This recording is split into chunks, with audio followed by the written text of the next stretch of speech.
এই একটা এমসিকিউ কলেজের পরীক্ষায় আসে, টেস্ট পরীক্ষায় আসে, এইচএসসিতে আসে, এডমিশনেও আসে, এবং কি সেকেন্ড পেপার যখন করতে যাবা তখনও তোমার এই কনসেপ্টটা কাজে লাগবে।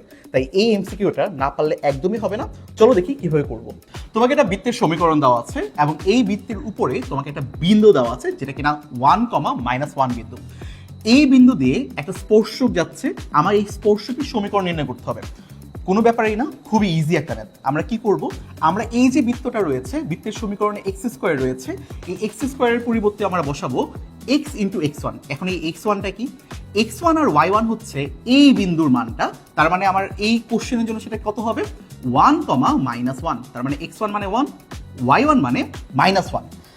আর ওয়াই স্কোয়ারের পরিবর্তে কি বসাবো, Y into Y one, X এর পরিবর্তে বসাবো half into X plus X one, Y এর পরিবর্তে বসাবো half into Y plus Y one. এই মানগুলো আমরা এই X square, Y square, X Y সবগুলোর পরিবর্তে এখানে বসিয়ে দিব। এখানে দেখো সবগুলোর জন্য আমাদের বসানো হয়ে গিয়েছে। এখন জাস্ট আমাদের করতে হবে কি, এই এক্স ওয়ানের পরিবর্তে আমরা 1 বসাবো, এক্স ইন্টু 1 মানে তোমার শুধু এক্স হচ্ছে, এই ওয়াই ওয়ানের পরিবর্তে আমরা -1 বসাবো, তাহলে কি হবে ওয়াই ইন্টু -1 মানে তোমার -y হচ্ছে। ঠিক একইভাবে এক্স ওয়ান আর ওয়াই ওয়ানের মানটা তুমি বসিয়ে দিবা।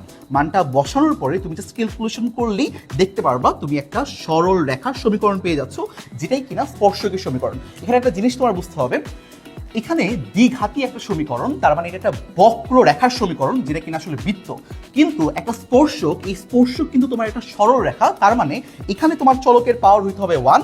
খেয়াল করে দেখো এখানে এক্স এর পাওয়ারও 1, ওয়াই এর পাওয়ারও 1।